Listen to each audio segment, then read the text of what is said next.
Olá, estou de volta depois de algumas semanas. Agora a ideia é voltar a gravar um pouco mais, com uma frequência um pouco maior, já que minhas aulas estão quase terminando na faculdade, finalzinho de semestre. Não tenho mais tanto trabalho com preparação de aula, que era o que mais vinha tomando tempo, correção de tarefa. Agora fechar notas e a tendência é eu se eu continuar, não for mandado embora, coisa parecida, eu vou diminuir a minha carga didática até para ter um pouco de vida, né? Porque eu estou falando de psicologia das atividades físicas nesse projeto, além de poder dar continuidade a ele, fazer minhas próprias atividades físicas, que nesses últimos meses eu praticamente parei tudo porque não estava dando conta de todas as demandas dos meus dois empregos que tomam muito tempo. Mas quanto aos vídeos, do nosso tema, estamos em comunicação não verbal, mas ainda vai ser um pouco mais lento do que eu gostaria. O ideal seria uma vez por semana, não por causa de algoritmo do YouTube, isso aí eu não estou preocupado, até porque é um tema que não chama tanta atenção assim, apesar da relevância, mas é muito difícil conseguir algum retorno por conta disso. Minha intenção é mais contribuir para a sociedade, para as pessoas que tiverem interesse, enfim, compartilhar um pouco do conhecimento adquirido, como eu já disse em outras oportunidades, mas também porque agora vocês devem estar sabendo agora. Então, novembro de 2023, que eu estou gravando este vídeo, tá, tá para sair o edital lá do concurso unificado, é uma boa oportunidade, inclusive para quem tiver interesse. Às vezes, esse você não consegue passar porque está começando a estudar agora, mas já pega experiência para os próximos. Eu faz muito tempo que estava sem estudar para concursos, eu estou voltando agora, eu vou tentar, quem sabe, né? Mais de 6.000 vagas, de repente tem uma que eu consigo pegar, ainda que seja em outro estado, um lugar mais afastado, só que depois dá para tentar voltar.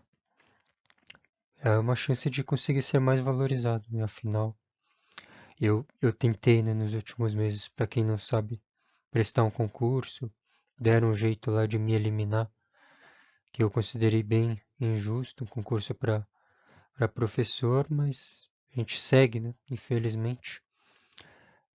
Existem, né, os arranjos para favorecerem quem é amigo, né? Eu não tenho rabo preso com ninguém, então acabo sendo prejudicado nesse sentido, mas sempre tem algum espaço para quem se esforça de verdade, tem ética, ainda que menor, mas e buscando a gente encontra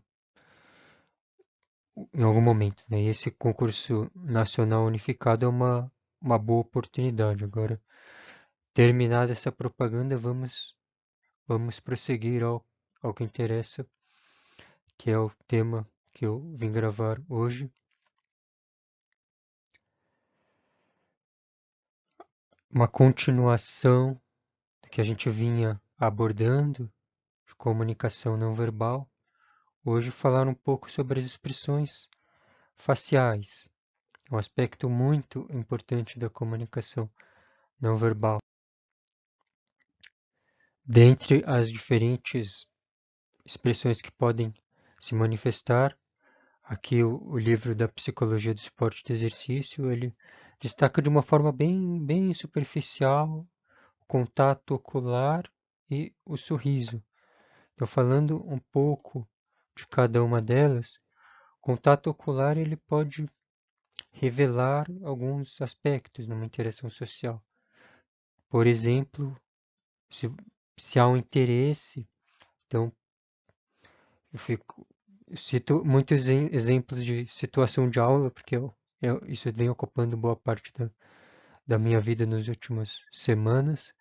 Então, uma sala de aula, quando os alunos olham para você, nos olhos é sinal de que há algum interesse. Agora, quando estão prestando atenção, agora se estão lá no celular, por exemplo,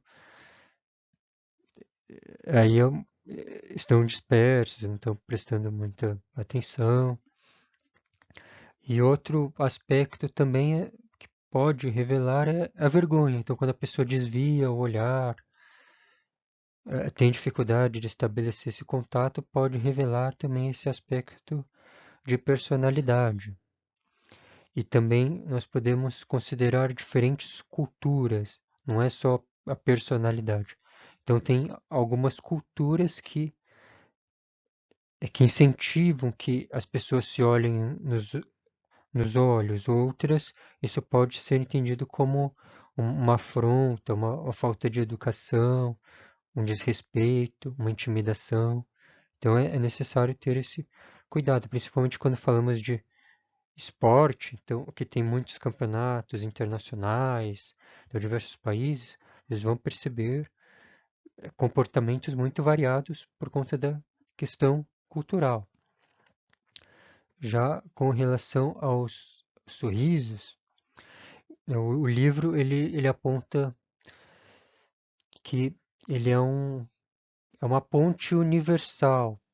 Então, de novo, tem sensibilidade a questões culturais, mas de um modo geral, quando uma pessoa sorri para você, ela está tentando sinalizar uma amistosidade, ela, ela quer interagir, enfim, mas tem alguns aspectos a serem considerados. Por exemplo, o sorriso, vocês acreditam que os chefes ou os subordinados, em geral, quem que vai sorrir mais? Subordinados. Por quê? Porque ele é uma forma também de apaziguamento, o sorriso. Até estudos em outros animais, normalmente tem os dominantes, os submissos, eles sorriem muito mais os submissos para mostrar isso, né? Que eles não são ameaças aos chefes. E também o aspecto diferentes culturas. Então, por exemplo, o Brasil é conhecido como país alegre, das pessoas animadas, os países africanos. Agora, ao contrário de outros, que as pessoas em geral vão sorrir menos. Então, tem essas circunstâncias também que a gente acaba vendo também nos contextos de atividades físicas. Mas para complementar, já que, como eu disse, o nosso livro base ele é bem superficial nesse aspecto das expressões faciais, eu não poderia deixar de falar um pouco sobre as emoções. Então tem um autor chamado Paul Ekman, que dentre outros é um que tem bastante destaque nesse estudo. Esse é a categoria deles. Então, cada autor vai falar que existem uma quantidade diferente de emoções primárias, aquelas que são comuns a todas as pessoas, independentemente de culturas. Então, aqui nesse modelo do Paul Ekman, que é a universalidade das emoções, nós temos alegria, nojo, surpresa, raiva, medo, tristeza e desprezo. Então, aqui algumas fotos que estão nesse livro Motivação e Emoção, mas na verdade são reproduzidas de um dos livros do Paul Ekman. Então aqui tem as diferentes emoções, o medo, como que...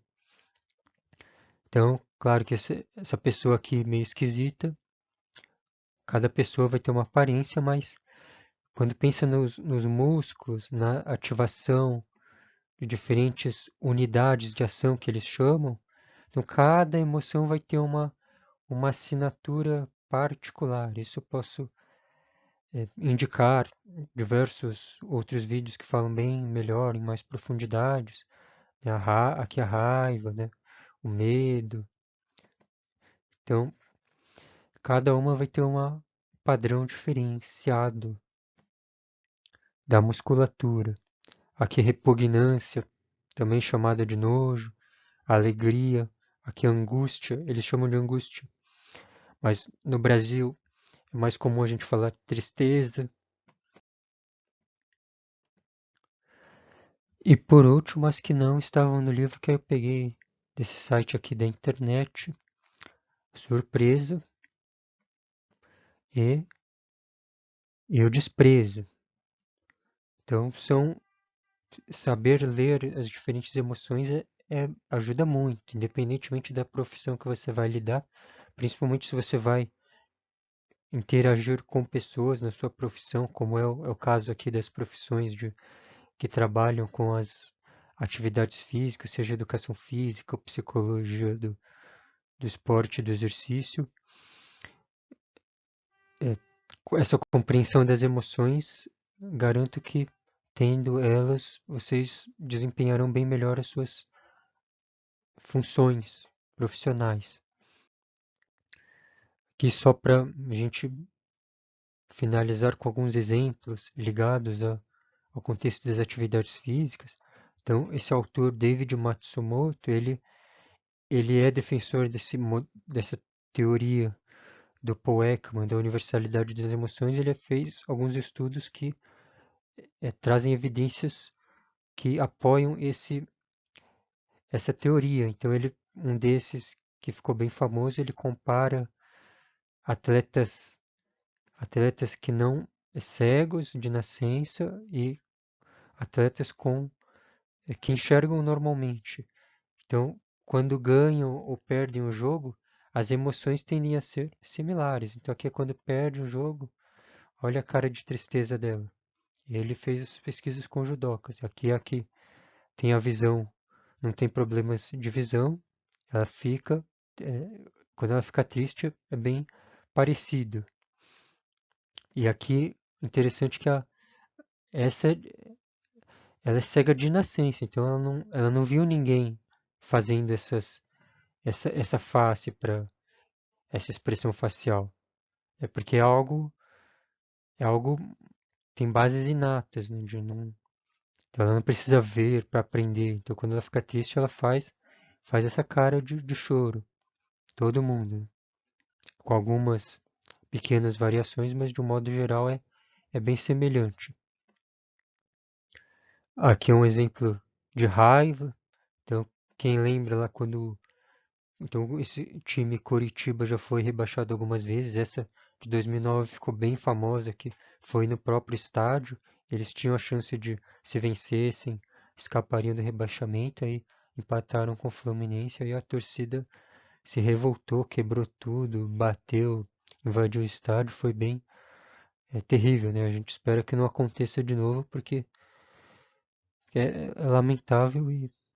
Mas falando nisso, né, curiosamente em 2023, tudo indica que Coritiba será rebaixado novamente, a menos que faça um milagre de ganhar todos os jogos e os adversários perderem todos, faltando só 4 rodadas. Ele tem que fazer 12 pontos e parece que tem os adversários fora da zona de rebaixamento tem 11 pontos a mais. Então é um milagre, né, que tem que acontecer. Um outro exemplo da tristeza, então, quem lembra lá quando morreu o time lá da Chapecoense no acidente de avião? Mesmo os rivais aqui, rivais históricos que até refletem a rivalidade da divisão lá da Espanha, da Catalunha também. Então, Barcelona e Real Madrid. Então, mesmo com toda a rivalidade, na hora de um minuto de silêncio, todo mundo, os times ficaram intercalados em respeito a esse evento que é lamentável e triste que aconteceu nos diferentes estádios. Aqui um exemplo mais para terminar de um modo mais descontraído. Aqui, para quem não sabe, do tênis, Djokovic é um dos maiores jogadores de tênis de todos os tempos. Vem quebrando vários recordes nos últimos anos. Então aqui quando ele joga na grama, aqui está escrito, ele come grama toda vez que ele ganha o jogo. Então o que isso tem a ver com as emoções? Pensando Aqui na plateia, talvez algumas pessoas que já estão familiarizadas vão, vão ficar felizes, vão achar engraçado. Agora outras, principalmente quem vê pela primeira vez, quem não conhece, vai ficar com uma cara vai achar nojento isso. Ele, imagina, ele pega essa grama que ele acabou, pisou, escorregou, caiu em cima. Às vezes está até meio com lodo, porque choveu antes do jogo. Aí ele vai lá e come um pedaço de grama. Então cada louco com as suas manias e os seus rituais. E por hoje é isso, eu agradeço e fico à disposição. Muito obrigado.